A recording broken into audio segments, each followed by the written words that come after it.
save someone's life or destroy it.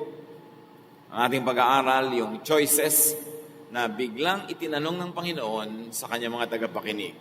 Good or evil? Salamat po sa buhay, Panginoon. Salamat sa bawat ibinibigay niyong pagpapala na nagpapalawig, nagpapahaba, nagpapaganda ng aming buhay. At salamat din sa mga lakas na ibinibigay niyo upang mapagtagumpayan ang mga challenges of life. Sa sandaling ito, Panginoon, kami po ay patuloy na humihingi ng inyong pagpapala, paglilinis, at ngayon ay pagpapakain sa aming espiritu ng inyong mga salita. Bigyan niyo kami ng kaliwanagan, karunungan para maunawa ang mensahe niyo at maipamuhay namin. Nang sa gayon, lalo kami, Panginoon, makasunod sa mga yapak ng iyong anak na si Jesus. Lead us, teach us. In the name of your Son, Jesus, we pray with thanksgiving.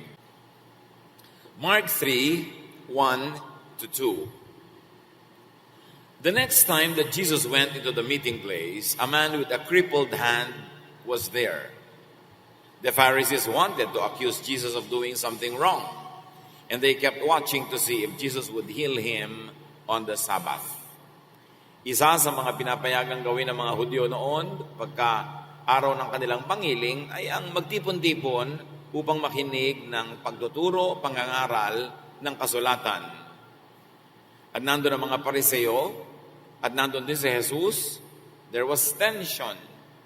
Kasi Sabbath. Pag Sabbath, konting-konti lang ang pinapayagang gawin ng tao dahil pininiwalaan nila at itinuturo mahigpit na dapat wala kang ginagawa at hindi ka mapagod dahil Sabbath noon. So it was a Sabbath and there was a man with a crippled hand. Isang lalaking ang kanyang kamay ay halos na maluktot, na kaliko-liko at hindi na niya maigalaw. At nandun si Jesus at ang tension ay kilala na itong si Jesus na hindi niya matitiis, na hindi gawa ng mabuti ang isang taong tulad nitong merong crippled hand. So ang tanong, maghihimala ba siya?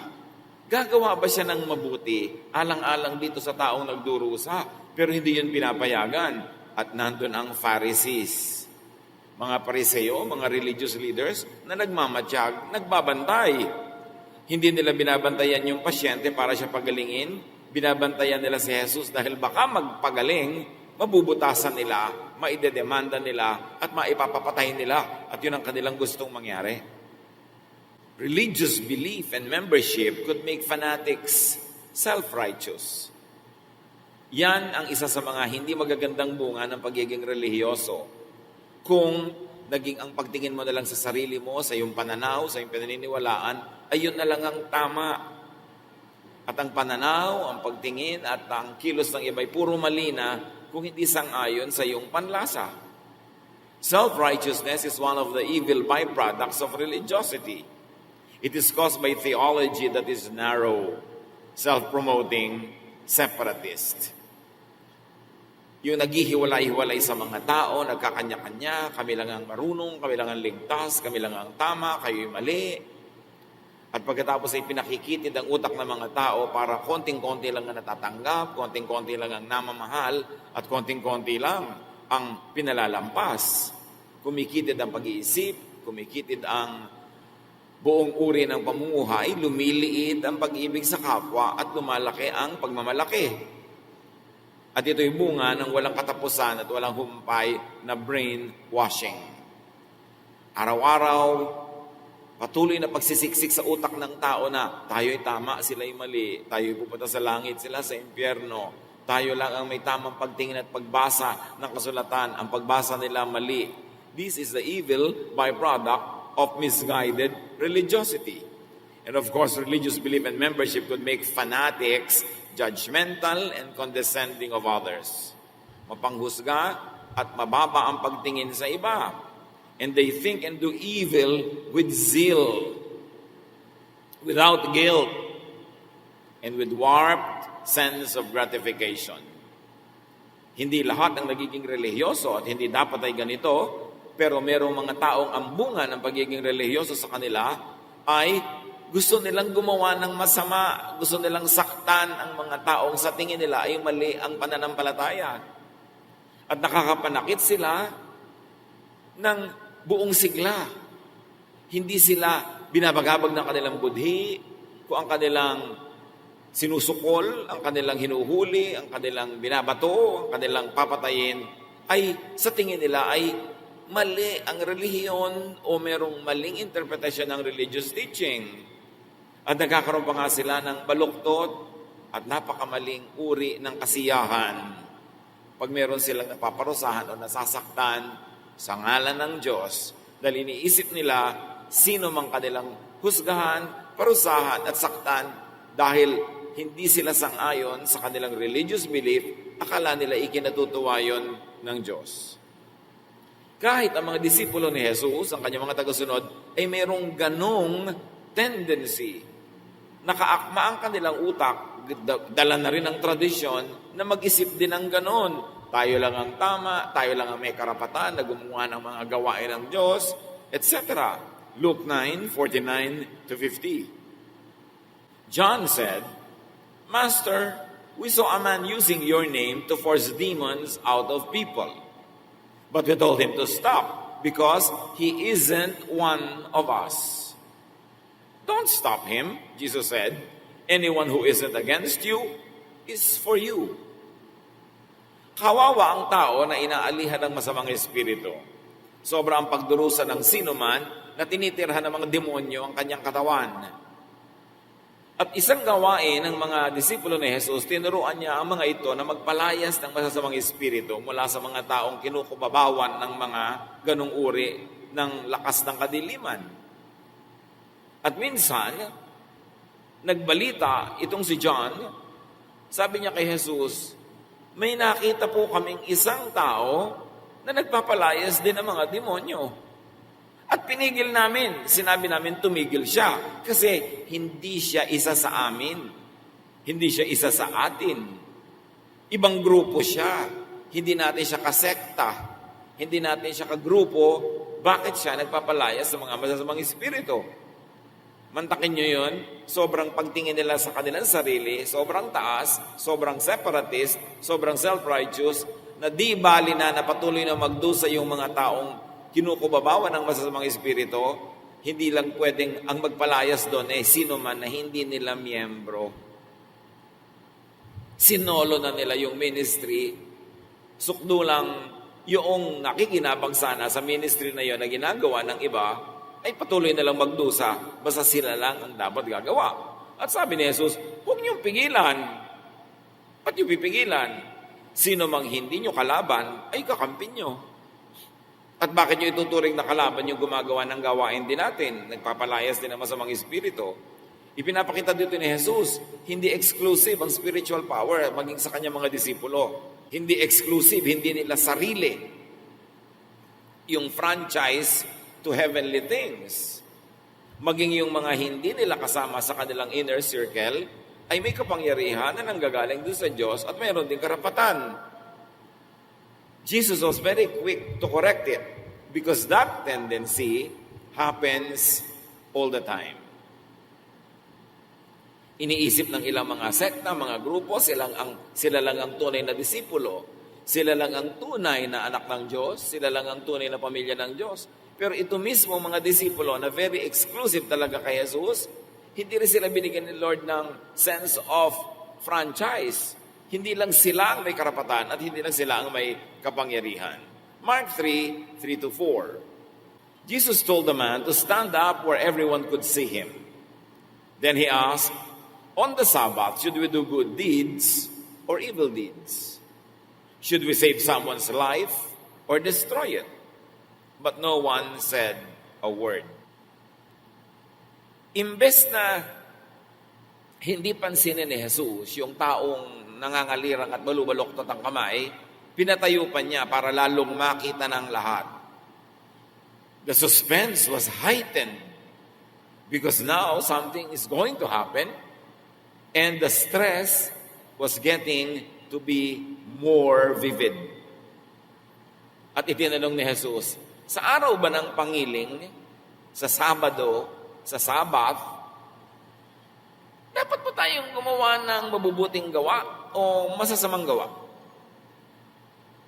Dapat ba tayong magligtas ng buhay o sumira nito? Wala namang nangahas na sumagot. So what were the choices on a Sabbath? Do good deeds or evil deeds? Save a life or destroy it? And said another way, the question is, should we allow the Sabbath or should we use the Sabbath to prevent us from doing good, from saving someone's life? Malinaw ang tanong at malaki ang nakataya dito sa tanong na ito. Papayagan ba natin, gagamitin ba natin ang Sabbath para bumuo o sumira ng buhay? Para gumawa ng mabuti o masama? Ibig sabihin, komo ba at dahil ba Sabat, hindi na tayo pwedeng gumawa ng mabuti?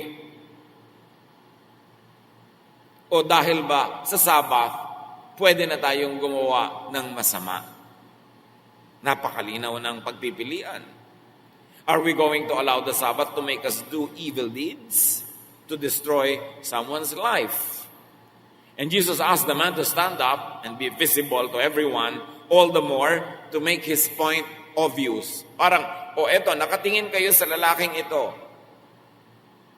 May karamdaman, nagdurusa, nahihirapan. Narito siya ngayon, narito ako ngayon.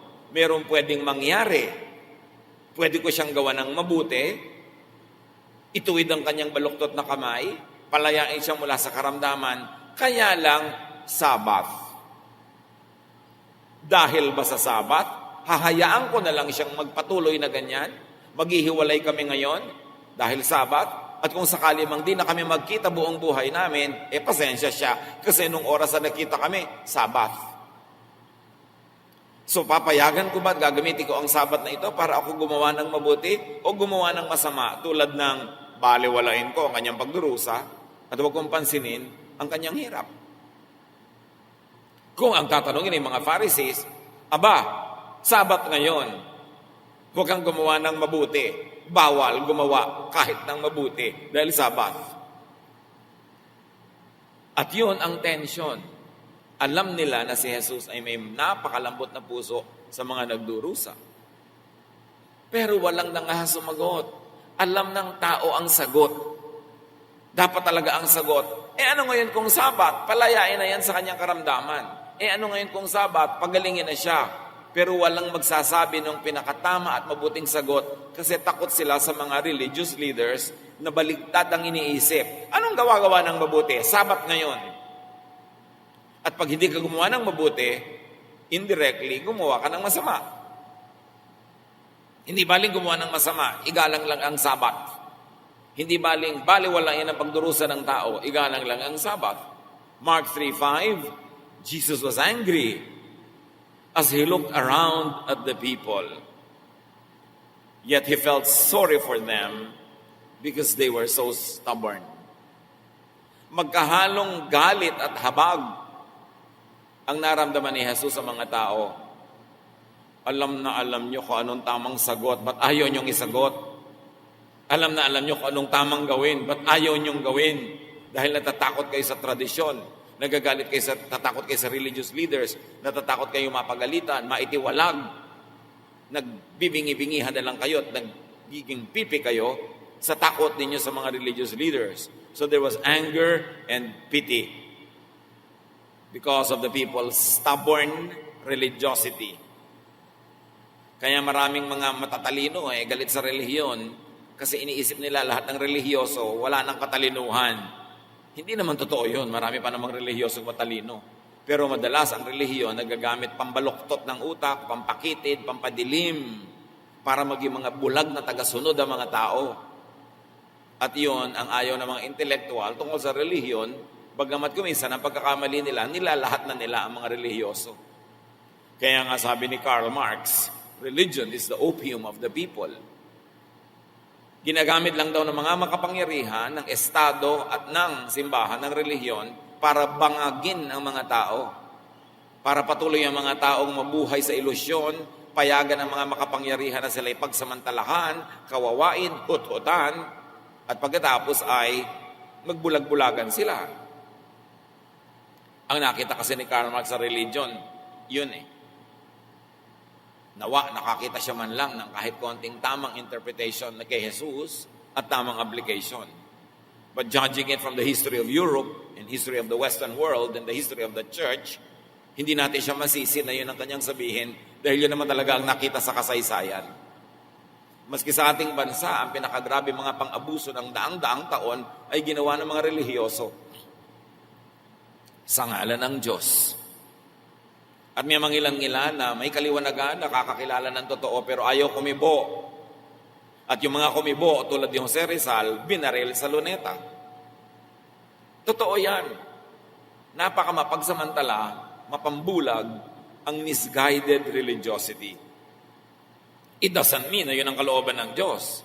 Ibig sabihin lang ay binabaloktot ng mga religious leaders yung mga katuruan para sila ang makinabang, para pairali ng mga tradisyon na patuloy na sila ang makapangyarihan at nasa ibabaw sila ng power structures. And this was the same in the time of Jesus. The Pharisees, the teachers of the law, the temple, and the government were all in cahoots with one another. Nagsasabuatan sila para pairalin at ipagpatuloy ang istruktura na sila ang nakikinabang. Kaya hindi sila papayag na merong magalaw, merong maiba, kahit pa nga pagpapagaling sa isang may sakit, hindi pwedeng gawin sa araw ng Sabat. So nagalit ulit si Jesus, sabay ang awa. Pinatayo niya yung tao kanina pa, ano ngayon ang gagawin ni Jesus? Then he told the man, stretch out your hand. He did. And his bad hand was healed. Iunat mo ang iyong bisig. Iunat mo ang iyong mga daliri, ang iyong kamay, ang iyong braso. Sinunod siya. In other words, nagtrabaho si Jesus, naghimala, nagtrabaho din yung taong may sakit, inunat ang kanyang kamay, trabaho na yun, pero gumaling. Jesus does good, Jesus saves a life on a Sabbath. Sinagot niya ang tanong niya. Dapat bang gumawa ng mabuti o masama sa Sabat? Dapat bang bumuo o sumira ng buhay sa Sabat? At sa pagpapagaling niya sa lalaking ito, gumawa siya ng mabuti, bumuo siya ng buhay. Jesus uses the Sabbath to do good. In other words, yun ang sagot sa kanyang tanong. Hindi masamang gumawa ng mabuti kahit Sabat. Hindi masamang labagin ang mga kaugalian at mga religious teachings kung ang magiging bungay ikabubuti ng tao, lalo ikagagaling ng kanyang karamdaman. At ipinaliwanag pa niya ito sa Mark 2:27. Jesus finished by saying, people were not made for the good of the Sabbath. The Sabbath was made for the good of people. Unang nilikha ng Diyos ang tao bago pa man nagkaroon ng Sabat-Sabat. Sa pagpapaliwanag, hindi nilikha ang tao para maging alipin ng Sabat, tagasunod ng Sabat, tagagawa ng Sabat. Kahit pa nga nahihirapan na siya at nagdurusa.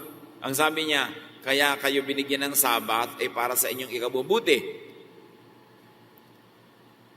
Alipin ninyo, kasangkapan ninyo ang Sabat. Hindi kayong mga tao ang alipin ng Sabat.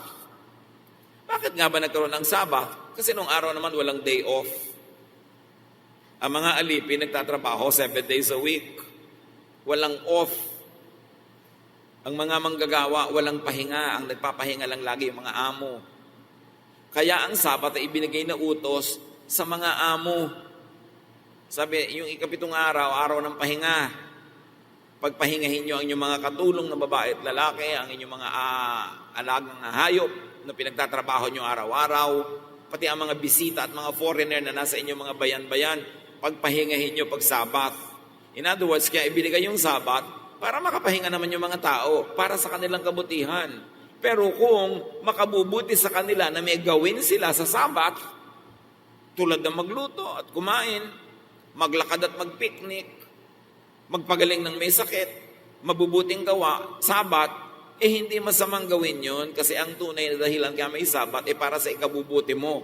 Ngayon, kung may gagawin ka, hindi ka mapapahinga, nag-sports ka, may ginawa ka na productive thing, in-enjoy mo, mano ngayong Sabat? Dahil ang talaga namang purpose dyan, para sa iyo ikabubuti. Ikabubuti mo palang may gawin, di gawin mo.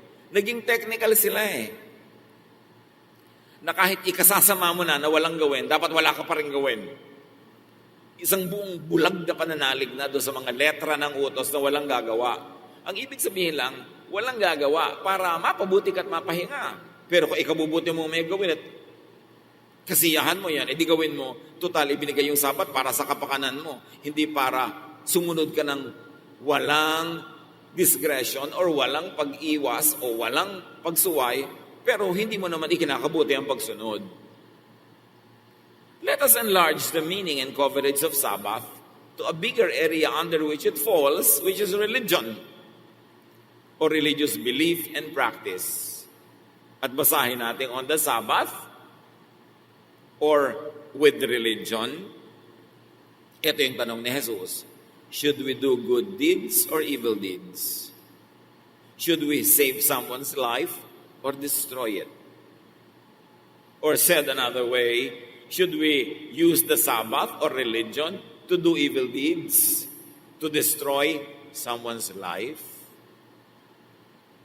At napakaraming patunay sa kasaysayan na ang relihiyon, tulad ng Sabbath, ay ginamit sa paggawa ng masama. Ang pananakop ng Espanya sa napakaraming bansa sa South America, Central America, hanggang Pilipinas, sa ngalan ng Diyos. Pero anong ginawa nila sa mga taong nasakop nila? Inalipin nila, hinubara nila ng dangal, ginawa nilang mga tagasunod lamang, tinanggalan nila ng utak, ginawa nilang mga bulag-bulagan at makikitid na tagasunod. Ginamit nila ang relihiyon para payamanin ang kanilang mga sarili, palakihin ang kanilang imperyo, para mga pinangkapwa. At yun ang sinasabi ni Jesus, dapat bang gamitin ang relihiyon o ang Sabat o anumang elemento ng relihiyon para sa paggawa ng masama? O dapat itong gawin para sa paggawa ng mabuti? May mabuti din namang ginawa ang Espanya, may ginawa din namang mabuti ang kanyang mga misyonary at ang kanyang mga simbahan, pero ang daming kakambal na masama. And all of that in the name of God. Should you destroy someone's life in the name of religion? Sabi ng ating religious teaching, dapat ka itiwalag. So, pahiyain ka na, tanggalin ka na, di bali na, kasi sabi yun ng religious teaching. Dapat kang itakwil, dapat kang usigin, dapat kang batuhin hanggang mamatay. Sabi kasi ng ating mga katuroan ng religion natin, pagka ikaw ay may gagawang kasalanan, dapat kang batuhin hanggang mamatay. Tulad ng isang babaeng nahuli sa kanyang akto ng pangangalo niya. Sabi ng kanilang religion, dapat siyang batuhin hanggang mamatay. Pero hindi siya ipinabato ni Jesus. Again, iniligtas ni Jesus ang babaeng ito mula sa relihiyosong kausdusan na ang pagsunod ay makakasira ng buhay, makakapanakit, makakapagpahirap. Sabbath and religion were given for the good of people, not for their suffering. Hindi dapat maging mali ang paggamit ng relihiyon na ginagamit mo ito ngayon sa pang-aapi, pagpapahirap, panghuhusga, pananakit. Dapat ito baligtad. Ginagamit mo para mag-aruga, para magmahal, para magpalakas ng tao, para tumanggap, hindi para tumanggi sa tao. Yun ang itinuro ni Jesus. Sabi niya, maling-mali kayo sa paggamit nyo ng relihiyon. Ibinibigay niyo yung relihiyon sa kamay ni Satanas para siya mamalo, mambato, manghusga, makapanakit, makapanira, maghiwa-hiwalay ng mga tao, magkagakagalit, magyera-gyera, magdeba-debate. Wala kayo dapat ginagawang masama in the name of God and through religious activity. Dapat mabuti ang pinipili niyong gawin, hindi yung nakakasama sa kapwa. Mark 3:36. The Pharisees left, and right away they started making plans with Herod's followers to kill Jesus. Sa halip na matuwa itong mga relihiyosong ito na yung tao nagdurusa ay gumaling, lalo sila nagalit kasi Sabat Tsaka siyempre, natabunan sila dahil hindi naman nila kaya magpagaling. At sino ang kanilang kasabwat para patayin si Jesus? Mga tauhan ng hari. Ito ang pagsasabwatan ng simbahan at ng gobyerno, kaya dapat magkahiwalay ang gobyerno at ang simbahan. Hindi dapat pinapayagan na gamitin ng simbahan ang lakas ng gobyerno, ang lakas ng Estado para pairalin ang mga katuruan ng simbahan. Kaya dapat talaga mayroong separation of church and state. At nagpuputok ang butsi ng mga taga-simbahan pagka hindi sila binibigyan ng gobyerno ng space para pumailang lang at pumaimbulog at maging star. Nagagalit ang mga taga-simbahan pag wala silang papel sa pagpapatakbo ng gobyerno. Pero bakit gagamitin ng isang relihiyon ang kapangyarihan ng Estado? Ang Estado ay para sa lahat ng tao, lahat ng citizens, at lahat ng religions. Wala dapat kinikilingan ng gobyerno na isang particular religion o isang particular religious belief. Dapat neutral ang gobyerno because the government is of, for, and by the people. And the people means all religions, even those without religions. Pero pag kami mga masamang balak ang mga simbahan at mga religious leaders, pag gusto nilang gamitin ang kapangyarihan ng isang estado, ng isang gobyerno para pairalin ang kanilang mga turo, nagagalit sila sa mga leaders na hindi nila makaya-kayang pasunurin sa kanilang mga kagustuhan. Ayaw nila ng gobyerno na hindi sunod-sunuran sa simbahan. Lalo sa bansang ito, daan-daang taon ang gobyerno puppet ng simbahan. Pero hindi yan ang marapat. Dapat mayroong independent policy ang gobyerno from any religion. And I mean, any and every. So nakikita natin yung mga Pharisees nakipagsabwatan kay Herod at sa mga tauhan ni Herod kung paano papatayin si Jesus. At tunay, namatay si Jesus dahil sa sabwatan ng gobyerno, ng Roman governor, ng high priest na si Caiaphas, at ng hari na si Herod. Kasi ayaw nilang baguhin ang sistema. Gusto nila silang nagpapatakbo ng kaliit-liitang bahagi ng buhay ng mga tao. So ano? Sabi ni Jesus, are you going to use the Sabbath to do good or evil? Jesus chose the Sabbath to do good. The Pharisees chose to do evil. And that is to plan to kill a life, the life of Jesus. Of course, isa pa sa masama nilang ginawa ay hindi nila man lang binigyan ng halaga yung paggaling ng tao, binaliwala nila. The Pharisees do evil on a Sabbath because of religion in the name of God. And so they answered Jesus' question. Ang tanong, Sabbath and religion was used by them to do evil, to destroy someone's life. Nangyari yan noon, nangyayari pa rin ngayon. This situation could repeat in our lives today. People could become so religious that they make unkind and cruel idols of tradition. Kahit ngayon, anak, babae ka, huwag ka na mag-aral, dito ka na lang sa bahay. Tradisyon, unkind. Bakit? Kung babae siya, itatali mo na sa bahay, itatali mo na sa mga gawaing bahay, hindi na niya papalawakin ang kanyang utak. May mga ganun pa, hanggang ngayon ganun mag-isip. Dahil sa tradisyon, dahil sa religious teaching, babae, mag-submit ka sa iyong husband, ginugulpi na, kinakawawa na, inaapi-api na, nanganganib na yung buhay, ang ituturo pa ng religious leader, submit, kasi sabi ng doktrina, submit. Hindi na mabuti para sa iyo, submit pa. Diyan pinalaya ni Jesus yung mga tao. Sabat lang yung unang usapan, pero pwedeng palawakin ang application ng Sabat sa anumang religious teaching na pag pinaiiral at sinusunod mo, ay may naaapi, may nakakawawa, merong hindi bumubuti ang kalagayan, may napapahamak. Yun ang itinuro ni Jesus. Ang religion, ang religious teaching, ang Sabat, ang anumang teaching, dapat gamitin para sa ikabubuti, hindi para sa ikasasama ng tao. Hindi dapat bulag at makitid ang pag-unawa at pagsunod sa mga katuroan na yan. Religion is supposed to make you kind, not unkind. Religion is supposed to make you help liberate people, not put them in prison and in chains. Dapat ang religion ay nakakapagpabait, hindi nakakapagpasungit. Sabi nga, yan ang tamang paggamit sa religion. Yan ang tamang paggamit sa Sabat at anumang katuroan ng religion. Pag sa iyong pagiging relihiyoso, nagiging malupit ka na, nangingibabaw na sa iyo yung pagiging panatiko na sumusunod ka kahit di maganda ang bunga sa kapwa o sa iyo, makinig kay Jesus. On a Sabbath, because of religion, in the name of God, should you do good or evil? Anong mga ungood things ang ginagawa natin sa ating kapwa at kamag-anak dahil lang tayo naging relihiyoso?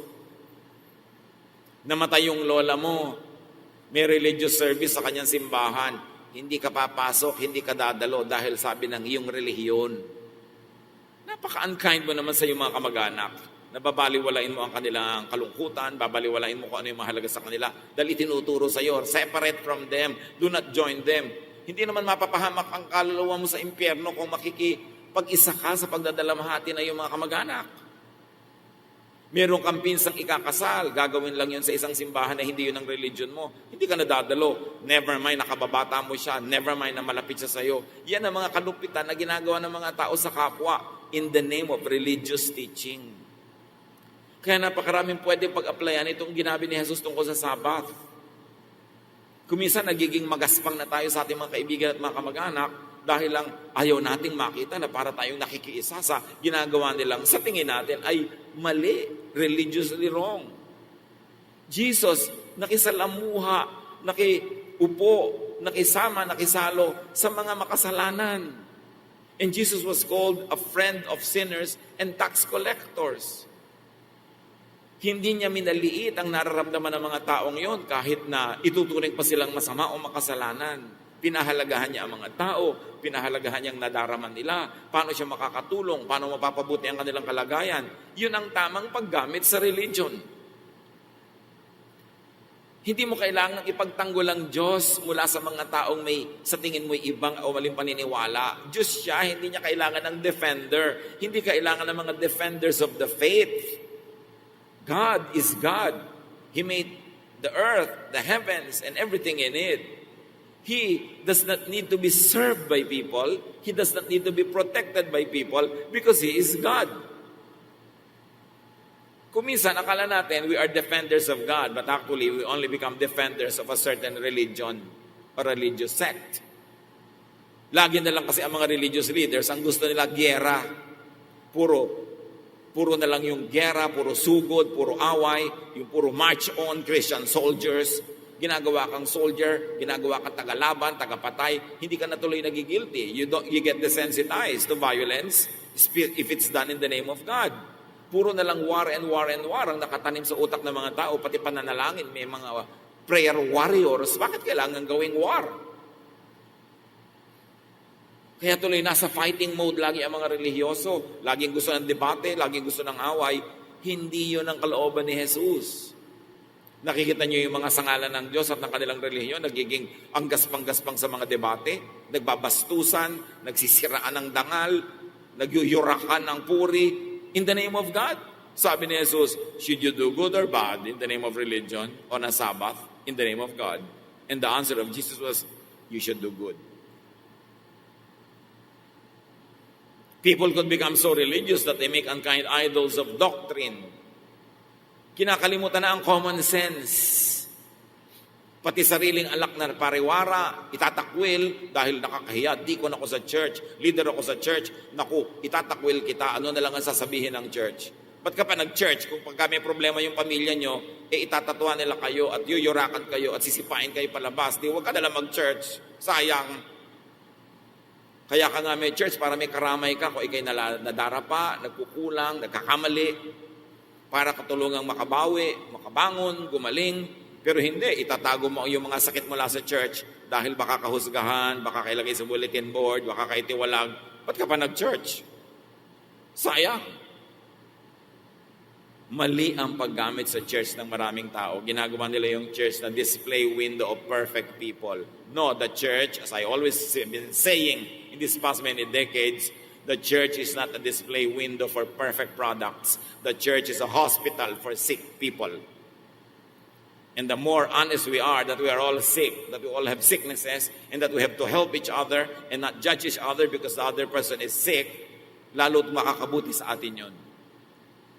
Pag laging sinasabi natin you always should be a perfect product, a perfect example, a perfect believer, You only force people to go underground with their sicknesses and with their sorrows and with their failures. You force them to become hypocritical because you will not accept anything less than perfect. That is not the purpose of the church as far as Jesus is concerned. That is the purpose of the church as far as the Pharisees are concerned.